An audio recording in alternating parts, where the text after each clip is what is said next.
घर को वास्तुशास्त्र के हिसाब से बनवाना चाहिए, अगर नहीं बनवाया तो ऐसा हो जाएगा वैसा हो जाएगा। दोस्तों, वास्तुशास्त्र क्या होता है आज इस वीडियो में आपको बताने वाला हूँ। इसकी जड़ तक जाएंगे, इसका ओरिजिनेशन कहाँ से, इसकी स्टार्टिंग कहाँ से हुई है, इसका जो हिस्ट्री है वो आपको बताएंगे और बताएंगे वास्तुशास्त्र को मानना चाहिए या नहीं मानना चाहिए और इसका रियल मीनिंग क्या है। वास्तुशास्त्र का जो रियल मीनिंग है वो क्या होता है। जो वास्तु एक्सपर्ट्स क्लेम करते हैं कि अगर वास्तु के हिसाब से घर नहीं बनाया तो ऐसा हो जाएगा वैसा हो जाएगा।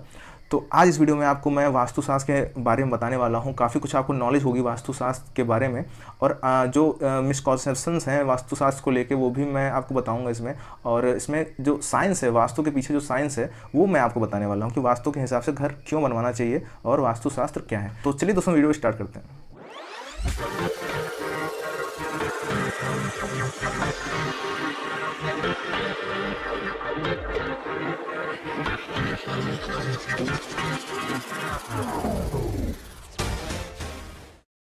अगर आप अपना घर बनाने जा रहे हैं तो वास्तुशास्त्र के बारे में जानना आपको बहुत ज़रूरी है। तो इसलिए हम इस टॉपिक पे डिस्कस करने वाले हैं। कुछ पॉइंट्स हमने यहाँ पर आपके सामने रखे हैं। तो सबसे पहले हम डिस्कस करेंगे हिस्ट्री के बारे में, इसकी जो इतिहास है, इसका जो ओरिजिनेशन कहाँ से हुआ है, इसकी उत्पत्ति कहाँ से हुई है वास्तुशास्त्र की, ये हम डिस्कस करेंगे। उसके बाद एंशियंट टाइम में इसके क्या क्या यूज़ किए गए हैं, मतलब वास्तुशास्त्र से क्या क्या बनाया गया है, तो ये भी हम डिस्कस करेंगे।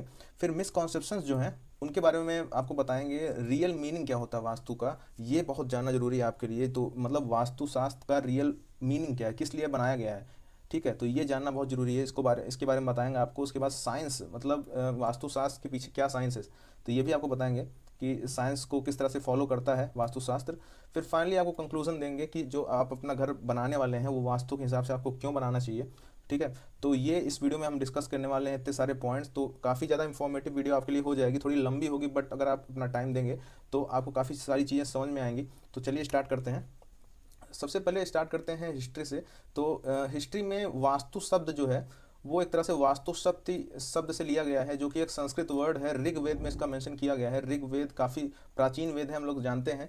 नियर अबाउट 1500 बीसी से लेकर 1000 बीसी के बीच में ऋग्वेदिक काल माना जाता है। तो उसी बीच में ऋग्वेद का निर्माण किया गया था।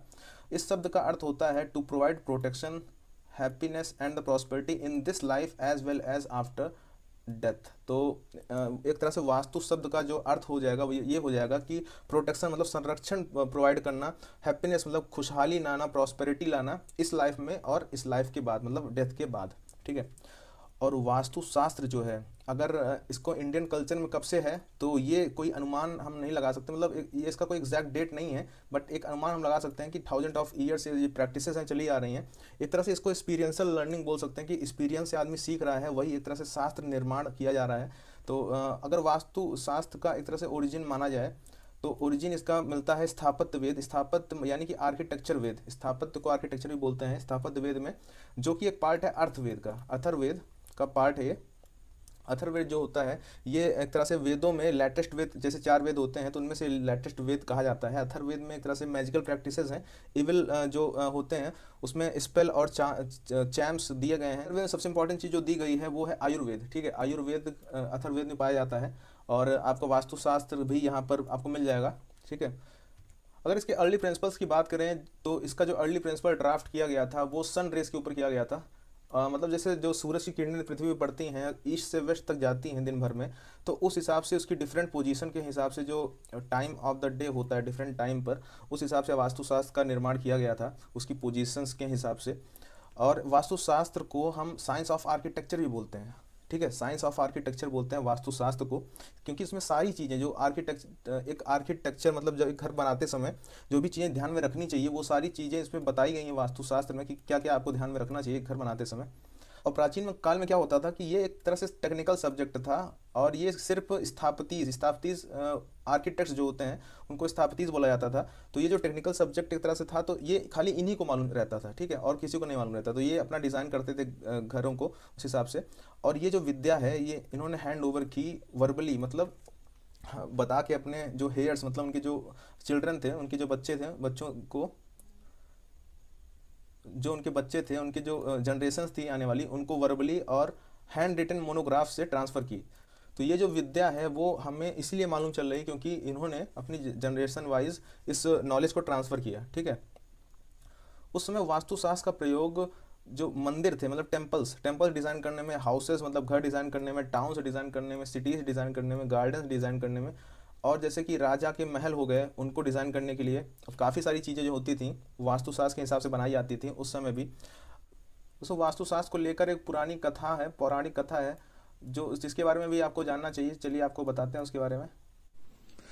एक समय की बात है, भगवान शिव जी का युद्ध एक राक्षस जिसका नाम अंधकासुर था उससे हो रहा था। उस युद्ध में शिव जी को बड़ी मशक्कत करनी पड़ रही थी, क्योंकि अंधकासुर उन्हीं के आशीर्वाद से पैदा हुआ था। युद्ध लड़ते लड़ते शिव जी के पसीने की बूंदें जमीन पर गिरी, जिससे एक विशाल काय जीव ने जन्म लिया। देवता और असुर सभी आश्चर्यचकित थे। वे सोच रहे थे कि यह जीव किसकी तरफ है, देवताओं की तरफ है या असुरों की तरफ है। तभी उस जीव ने शिव जी से कहा, हे परमेश्वर, मैंने आपकी पसीने की बूंदों से जन्म लिया है और मुझे बहुत अधिक भूख लगी है। शिव जी ने कहा, तुम्हें जो भी खाने का मन हो खा लो। तभी वह पेड़ पौधे पहाड़ सभी को खाने लगा। यह देख देवताओं ने उसे रोकने का प्रयास किया। तभी उस जीव ने कहा, मुझे बहुत अधिक भूख लगी है और मैं पृथ्वी के साथ साथ तीनों लोकों को भी खा जाऊंगा। यह सुनकर देवता एवं असुर भयभीत हो गए और शिव जी से मदद मांगने पहुंचे। शिव जी ने कहा, इस जीव को पकड़कर ब्रह्मा जी के पास ले जाओ, वही इसका हल निकालेंगे। कुल 44 देवता एवं असुरों ने उसे पकड़कर ब्रह्मा जी के सामने पेश किया। ब्रह्मा जी ने कहा, यह शिव जी के आशीर्वाद से जन्मा है, अतः यह किसी मंगलकारी कार्य में सहयोग करेगा। उन्होंने उसका नाम वास्तु पुरुष रखा एवं उसे धरती पर स्थापित करने को बोला और कहा, इसके शरीर के विभिन्न भागों पर देवताओं का वास होगा और निर्माण कार्य के पूर्व वास्तु की पूजा की जाएगी एवं वास्तु के ही अनुसार जिस घर का निर्माण होगा उसमें भगवान का वास होगा। दोस्तों पौराणिक कथाओं की माने तो घर के हर एक कोने में, हर एक डायरेक्शंस में अलग अलग देवताओं का वास होता है। जैसे कि नॉर्थ डायरेक्शन में कुबेर जी का वास होता है, जो मेन एंट्रेंस है घर का वो नॉर्थ में रखना चाहिए। वहाँ पर जो ट्रेजरी है, मतलब जो अपना पैसा अगर स्टोर करना है आपको, जो ट्रेजरी आप बनवाए नॉर्थ डायरेक्शन में रिकमेंडेड होती है बनाना। नॉर्थ ईस्ट डायरेक्शन को ईशान कोण बोलते हैं, वहाँ पर शिव जी का वास होता है, इसलिए जो टेम्पल बनना चाहिए, जो पूजा घर आपको होना चाहिए, नॉर्थ ईस्ट में होना चाहिए। जो ईस्ट डायरेक्शन होती है वो इंद्र देव की होती है। ईस्ट डायरेक्शन में सन रेज भी डायरेक्टली आती हैं, तो मेन एंट्रेंस वहाँ भी बनाया जा सकता है और स्टडी रूम के लिए काफ़ी बेस्ट होता है ईस्ट डायरेक्शन। साउथ ईस्ट अग्नि कोण बोलते हैं, वहाँ अग्निदेव विराजमान हैं, तो वहाँ पर जो किचन है वो साउथ ईस्ट में होना चाहिए। जो साउथ साइड है वो यमराज की दिशा बोलते हैं, यमराज जी इस दिशा के मालिक हैं, तो यहाँ पर आप स्टेयर केस रख सकते हैं। उसके बाद साउथ वेस्ट जो है वो गॉडेस ऑफ डेथ नीरती जिनको बोलते हैं, वो गॉड मौत की देवी जो है वो साउथ वेस्ट में है। जो वेस्ट साइड है वो वरुण देव की है, वरुण देव पानी के देवता हैं, तो वेस्ट साइड में आप अपना वाटर टैंक रख सकते हैं, टॉयलेट बनवा सकते हैं, सेप्टिक टैंक बनवा सकते हैं। जो नॉर्थ वेस्ट साइड है वो वायु देवता की है, वायु देवता यहाँ पर विराजमान है और यहाँ पर भी आप डाइनिंग एरिया की तरह यूज़ कर सकते हैं और इसको वाटर टैंक सेप्टिक टैंक यहाँ भी कर सकते हैं। तो दोस्तों इस तरह से सारे देवताओं को अलग अलग दिशाएं मिली हैं और बीच का स्पेस है वो ब्रह्मा जी के लिए है। ब्रह्मा जी यहाँ पर विराजमान है और एक सोर्स ऑफ पावर की तरह काम करते हैं। तो ये जो बीच वाला स्पेस है ये ओपन इसीलिए रखना चाहिए क्योंकि यहाँ पर वेंटिलेशन होगा तो पूरे घर में जाएगा, पूरे घर में पॉजिटिव एनर्जी आएगी। तो इस तरह से आप देख सकते हैं ये वास्तु पुरुष है और इनके सारे भागों पर कोई ना कोई देवता विराजमान है। बीच में यहाँ पर ब्रह्मा जी आपको दिखाई पड़ेंगे।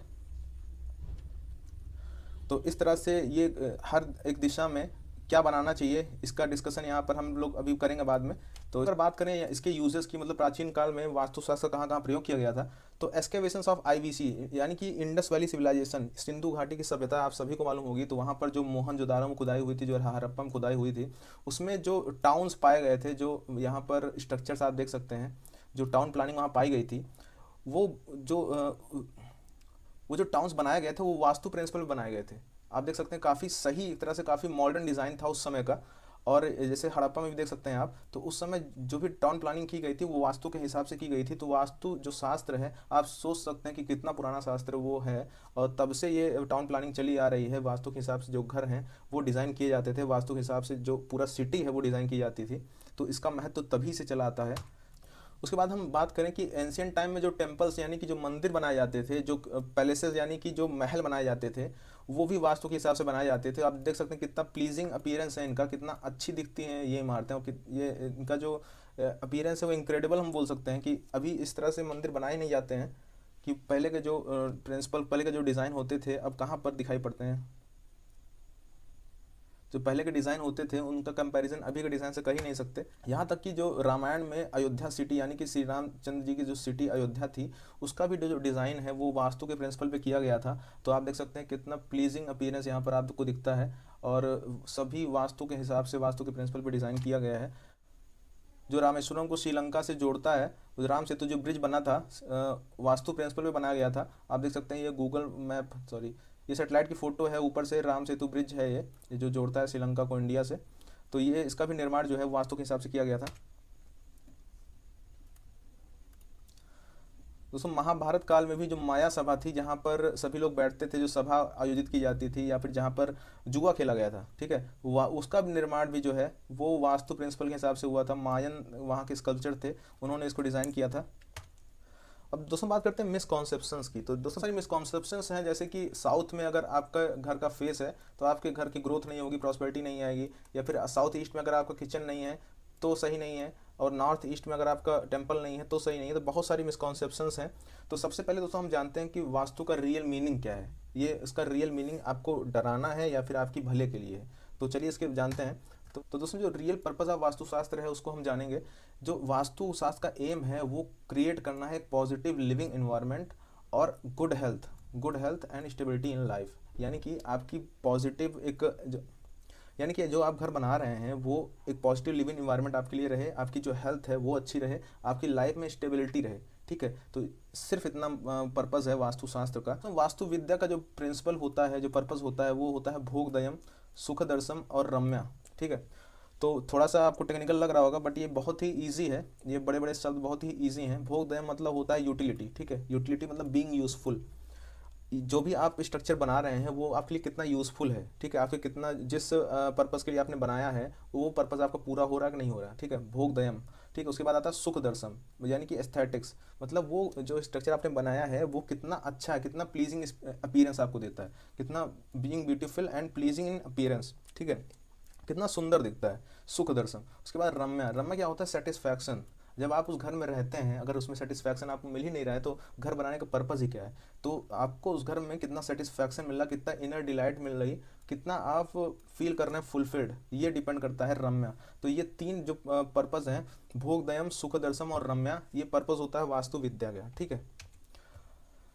और दोस्तों बात करें तो मॉडर्न वास्तु एक्सपर्ट्स जो होते हैं वो वास्तुशास्त्र को कंसीडर एक करते हैं जैसे मैथ और फिजिक्स का फॉर्मूला है, तो मैथ और फिजिक्स का फॉर्मूला की तरह उसको अप्लाई भी करते हैं, और वो जो मतलब रियल पर्पस है वास्तुशास्त्र का उसको इग्नोर कर देते हैं। रियल पर्पस जो वास्तुशास्त्र का होता है वो होता है आपका स्ट्रॉन्ग हेल्थ और हैप्पीनेस, मतलब आपका हेल्थ सही रहे और आप खुश रहें उस घर में रह के। अब आपका हेल्थ ही सही नहीं रहेगा, आप खुश ही नहीं रहेंगे, तो क्या मतलब है घर बनाने का। तो जैसे कि योगा के बारे में हम समझते हैं, आयुर्वेद के बारे में समझते हैं, उसी तरह वास्तुशास्त्र भी होता है, ठीक है। योगा का जो मीनिंग है वो होता है कि बॉडी एक्सरसाइज, आपकी बॉडी की एक्सरसाइज हो, आपका माइंड रिफ्रेश रहे, ठीक है, माइंड रिफ्रेश रहे और आपकी जो ब्रेथ है वो आपके कंट्रोल में रहे। तो अगर आप बॉडी एक्सरसाइज करते हैं, माइंड आपका रिफ्रेश होगा ही ऑटोमेटिकली, आपकी ब्रेथ कंट्रोल रहेगी, तो आपकी जो हेल्थ है वो ओवरऑल अच्छी रहेगी। तो योगा का ये एम होता है, आयुर्वेदा का उसी तरह बॉडी मेंटेनेंस करना, और एक तरह से इसका आयुर्वेदा का होता है कि अन्न औषधम, ठीक है, अन्न जो आप अन्न खा रहे हैं वही आपका औषधि है, cure of body by food we eat, मतलब जो हम खाना खा रहे हैं वही एक औषधि की तरह हमारे काम करे, वही हमारी बॉडी को मेंटेन करे। और जो वास्तुशास्त्र का एम होता है वो होता है creating living space suitable for our good health, ठीक है, एक लिविंग स्पेस प्रोवाइड करना जो हमारे लिए, हमारी गुड हेल्थ के लिए अच्छा हो, मतलब बढ़िया इन्वायरमेंट हमको मिले रहने के लिए। तो चलिए दोस्तों हम डिस्कस करते हैं साइंस बिहाइंड वास्तुशास्त्र। मतलब हमने से चलिए काफ़ी सारी चीज़ें जान ली, वास्तु का पर्पस क्या होता है, अब इसके पीछे की साइंस जान लेते हैं कि मतलब किस साइंस पे ये वर्क करता है। तो ये वर्क करता है पंचतत्व। पंचतत्व हम सभी जानते हैं कि अर्थ, स्काई, मतलब पृथ्वी, आसमान, हवा, पानी और आग, ये पंच तत्व होते हैं। तो जो अर्थ होते हैं, अर्थ यानी कि सॉयल से रिलेटेड है। तो जो अर्थ है, जो मतलब जो हम घर बनाने जा रहे हैं उसकी जो सॉयल है वो कैसी है, उसकी जैसे हम लोग इंजीनियरिंग में सॉयल बेरिंग कैपेसिटी निकालते हैं कि जो फाउंडेशन की गहराई है वो कितनी होनी चाहिए जिससे कि जो स्ट्रक्चर है वो मजबूत रहे, वो जो घर है भूकंप आने पे भी ना गिरे। तो वो सॉयल एक तरह से उसका आप कह सकते हैं उसके बाद जो अर्थ है, जैसे इसमें चारों तरफ जो पेड़ पौधे लगाए जाएं उसका भी जिक्र होता है, मतलब उस सॉइल में कौन से पेड़ पौधे उग सकते हैं। जैसे कि ये भी डिपेंड करता है कि आप जो पेड़ लगा रहे हैं उसकी जड़ें आपके घर तक ना पहुंचे, मतलब डिस्टेंस फ्रॉम बिग ट्रीज, बड़े वृक्षों से आपका जो घर है वो कितना दूर होना चाहिए जिससे कि उसकी जड़ें जो हैं आपके घर तक ना पहुंचे। तो ये सब सारी चीज़ें यहाँ पर कंसीडर की जाती हैं। दूसरा जो फैक्ट है वो स्काई का है। स्काई मतलब एक तरह से स्काई क्या होता है, लाइट, मतलब आपके घर में नेचुरल लाइट कितनी आ रही है। आजकल हम लोग क्या करते हैं कि हम लोग नेचुरल लाइट में रहते ही नहीं है, आर्टिफिशियल लाइट जो है उसी में अपना पूरा दिन बिताते हैं, जिससे कि हमारी आंखों पे इफेक्ट पड़ता है और पॉजिटिविटी आती नहीं है, अंदर पॉजिटिव वाइब्स मिलती नहीं हमको। तो ये जो लाइट से नेचुरल लाइट है वो भी काफ़ी इफेक्ट करती है घर के अंदर। उसके बाद आता है विंड। विंड क्या होता है, वेंटिलेशन, आपके घर में कितना वेंटिलेशन, कितनी विंड आ रही है ये डिपेंड करता है। तो आपका घर का वेंटिलेशन कैसा है ये भी काफ़ी ज़्यादा डिपेंड करता है। उसके बाद फायर, मतलब जो आपके घर में जो हॉट प्लेसेस, यानी कि जहाँ पर आपका किचन होना चाहिए वो किस तरफ से होना चाहिए, जिस यानी कि जो फायर प्लेसेस हैं वो किस तरफ से होने चाहिए, इसका भी जिक्र यहाँ पर वास्तुशास्त्र में किया गया है। उसके बाद आता है वाटर, मतलब आपका जहाँ आप घर बना रहे हैं वहाँ का वाटर लेवल कैसा है। जैसे बहुत ज़्यादा वाटर लेवल है तो आपको वहाँ प्रॉब्लम हो जाएगी, अगर बहुत ही ज़्यादा कम वाटर लेवल है तो वहाँ पर तब भी आपको प्रॉब्लम होगी। तो ये चीज़ें भी मैटर करती हैं। और वाटर प्लेसेस, मतलब जैसे कि वाटर टैंक कहाँ पर रखना चाहिए आपको, सेप्टिक टैंक टैंक कहाँ बनाना चाहिए, टॉयलेट कहाँ रहना चाहिए, तो ये सब सारी चीज़ें जो हैं वो भी मेंशन की गई हैं वास्तुशास्त्र में। तो पंच तत्व का सारा यहाँ पर नॉलेज एक तरह से गैदर करके बताया गया है वास्तुशास्त्र के अंदर। बाद दोस्तों आता है सन की पोजीशन। तो सन की पोजीशन पे भी वास्तुशास्त्र डिपेंड करता है, जैसे कि अर्ली प्रिंसिपल में मैंने आपको बताया था। तो क्या होता है, जैसे जो सन होता है वो ईस्ट से राइज होता है और वेस्ट में जाके सेट हो जाता है, सनसेट हो जाता है। और हमने ये भी पढ़ा है कि समर के टाइम जो सन होता है पृथ्वी के सबसे पास होता है और विंटर के टाइम सबसे दूर होता है। तो उस हिसाब से भी जो घर का डिज़ाइन है वो किया जाता है। तो इस हिसाब से हमने ये जो मैप है ये बनाया गया है, जैसे कि आप देख सकते हैं। तो जैसे कि आप यहाँ देख सकते हैं कि यहाँ से सनराइज़ हो रहा है और वेस्ट में सनसेट हो रहा है। तो ये जो पोर्शन होगा ये एक तरह से एलिमेंट ऑफ फायर इसको बोलते हैं, क्योंकि यहाँ पर जो गर्मी है यहाँ से मतलब मॉर्निंग से लेकर आफ्टरनून तक यहाँ पर सन होने वाला है। तो ये जो एरिया है ये गर्म होने वाला है, तो एलिमेंट ऑफ फायर इसको बोला जाता है। फिर उसके बाद यहाँ से लेके यहाँ तक जो है उतनी ज़्यादा गर्मी नहीं रहेगी, तो एलिमेंट ऑफ अर्थ इसको बोल देते हैं। और वेस्ट की साइड जो है वो विंड वाली साइड है, मतलब एक तरह से जो हवाएं बहती हैं वो वेस्ट साइड में ज़्यादा अच्छी बहती हैं, पछुआ हवा हमारे यहाँ बोलते हैं। तो यहाँ पर ये विंड वाली साइड है। तो ये जो यहाँ से लेकर यहाँ तक का जो पोर्शन है वो एयर का होता है, एलिमेंट ऑफ एयर। और यहाँ पर ये एरिया जो है वो ज़्यादा ठंडा माना जाता है, ठीक है, ज़्यादा कूल माना जाता है, इसलिए एलिमेंट ऑफ वाटर जो है यहाँ पर बताया गया है। तो सबसे पहले हम डिस्कस करते हैं नॉर्थ ईस्ट डायरेक्शन के बारे में। तो अर्ली मॉर्निंग में सन यहाँ पर पहुँचता है और नॉर्थ ईस्ट डायरेक्शन में जो सन रेज आती हैं वो काफ़ी प्योर होती हैं और काफ़ी बेनिफिशियल होती हैं ह्यूमन हेल्थ के लिए। तो यहाँ पर क्या बनाया जाना चाहिए, यहाँ पर लिविंग एरिया बना सकते हैं, यहाँ पर प्रेयर एरिया बना सकते हैं, यहाँ पर स्टडी रूम बना सकते हैं। तो ये तीनों चीज़ें यहाँ पर बेस्ट रहेंगी बनाने के लिए।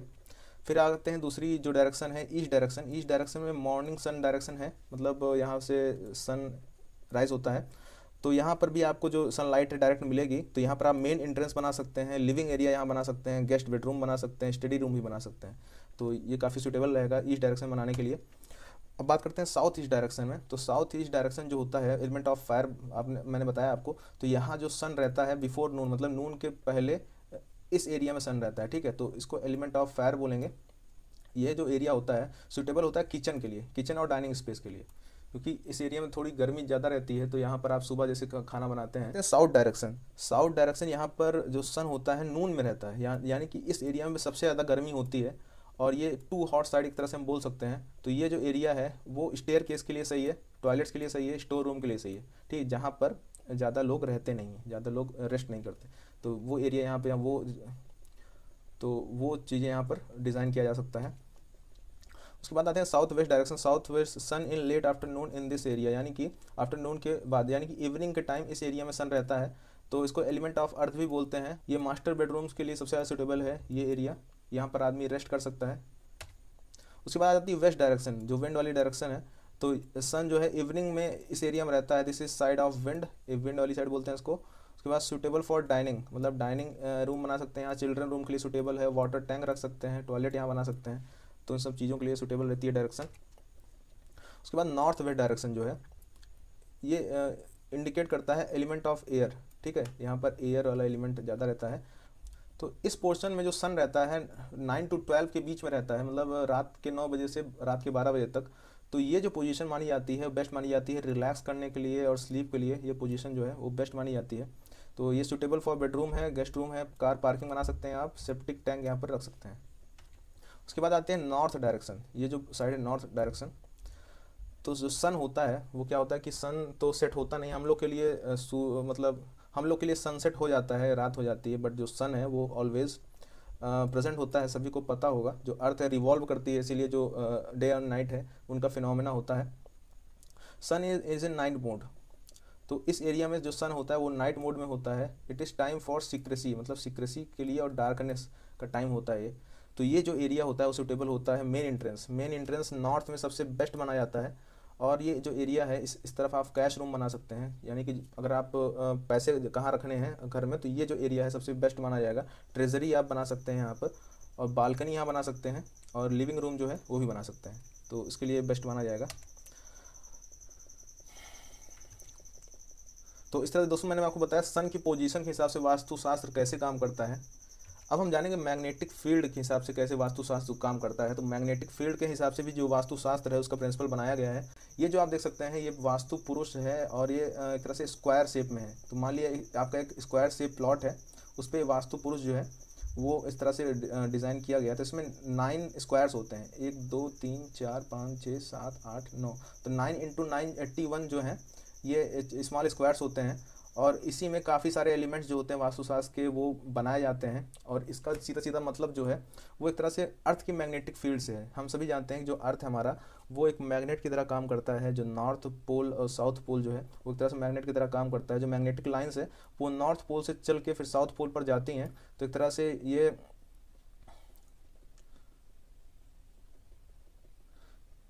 एक तरह से इमीटर डायरेक्शन है और ये रिसीवर डायरेक्शन है। तो यहाँ से जो मैग्नेटिक लाइंस हैं वो साउथ तक जाती हैं। तो उस हिसाब से ये जो प्रिंसिपल है, ये जो ग्रिड है आप देख सकते हैं वो डिज़ाइन किया गया है मैग्नेटिक फील्ड के हिसाब से, जिससे कि आपका जो घर है उसमें अर्थ की मैग्नेटिक फील्ड का एक पॉजिटिव इफेक्ट आए, तो उस हिसाब से डिज़ाइन किया गया है।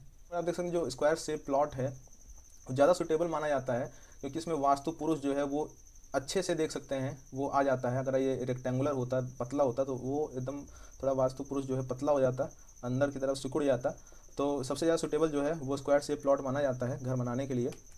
तो दोस्तों जो कंक्लूजन निकल के आता है वो इस तरह से रहता है, जैसे कि आपका ये एक प्लॉट है, मान लीजिए ये एरिया आपका प्लॉट का, और किस तरह से आपको डिज़ाइन करना है। जैसे कि आपको साउथ फेसिंग प्लॉट है तो आपको साउथ में बेडरूम आप रख सकते हैं, टॉयलेट रख सकते हैं, स्टेयर केस रख सकते हैं, हेवी स्टोरेज रख सकते हैं। और साउथ ईस्ट में आप किचन रख सकते हैं, ओवन रख सकते हैं, एलिमेंट इलेक्ट्रिक मीटर रख सकते हैं। ये हॉट प्लेस है, मैंने आपको बताया पहले। ये फायर एलिमेंट है यहाँ पर, मैंने आपको पहले बताया। उसके बाद ईस्ट में आप मेन एंट्रेंस रखिए, बाथरूम रख सकते हैं, ओपन स्पेस रख सकते हैं, फ्रेंच विंडोज़ रख सकते हैं।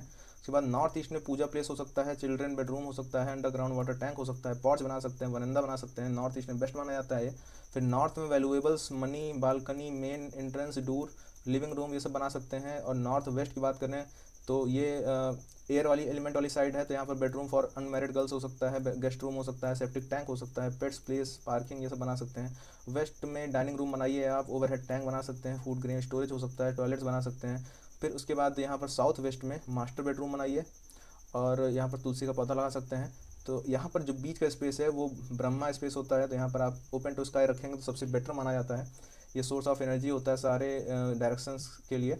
और दोस्तों जो कंक्लूजन निकल के आता है वो ये आता है कि जो वास्तुशास्त्र है वो एक तरह से एक्सपीरियंशियल लर्निंग है, कि मतलब काफ़ी सालों से जो लोग हैं वो अपने एक्सपीरियंस से जो सीखे हैं वास्तुशास्त्र किस हिसाब से घर का डिज़ाइन होना चाहिए, वो वास्तुशास्त्र में उन्होंने बताया हुआ है। वास्तुशास्त्र क्या इंकरेज क्या करता है? वास्तुशास्त्र इंकरेज करता है कि हम स्टे कनेक्टेड रहें, किससे? नेचुरल एलिमेंट से, मतलब अपने नेचर से हम जुड़े रहें। हम लोग क्या कर रहे हैं कि आजकल टेक्नोलॉजी हमको जो नेचर है उससे दूर लेती चली जा रही है, तो वास्तुशास्त्र हमको इंकरेज करता है कि हम नेचर से जुड़े रहें। और इसका अगर रूल्स की बात करें तो it lays down rules for design of buildings and how to bring about harmony between man, nature and built environment. तो दोस्तों ये भाईचारा क्रिएट करता है मैन नेचर के बीच में, और उसका जो इन्वायरमेंट है, जिस इन्वायरमेंट में वो रह रहा है, उसके बीच में एक तालमेल जो है वो बिठाता है वास्तुशास्त्र। इसका जो मेन एम यही है कि आप की गुड हेल्थ रहे और आप हैप्पी रहें, जो आप घर बना रहे हैं उसमें हैप्पी रहें। ठीक है, तो दोस्तों इस वीडियो को बनाने का मतलब यही है कि आपको रियल मीनिंग ऑफ वास्तु समझ में आए कि वास्तुशास्त्र का रियल मीनिंग क्या है। सो फ्रेंड्स, आपने देखा वास्तुशास्त्र के बारे में आपको बताया इस वीडियो में। उम्मीद है दोस्तों कुछ आपको नॉलेज हुई होगी वास्तुशास्त्र के बारे में, और कुछ जो मिसकॉन्सेप्शन आपके मन में होंगी वो दूर हुई होंगी, और जो वास्तु का रियल मीनिंग है वो आपको समझ में आया होगा। तो दोस्तों इस वीडियो में इतना ही। अगर और वीडियो आपको चाहिए इस तरह से तो आप कमेंट में कर सकते हैं कि आपको क्या कंटेंट चाहिए, किसके बारे में जानकारी चाहिए, आप मेंशन कर सकते हैं, उस पर हम वीडियो बनाएंगे। तो इस वीडियो में इतना ही। थैंक यू, जय हिंद, वंदे।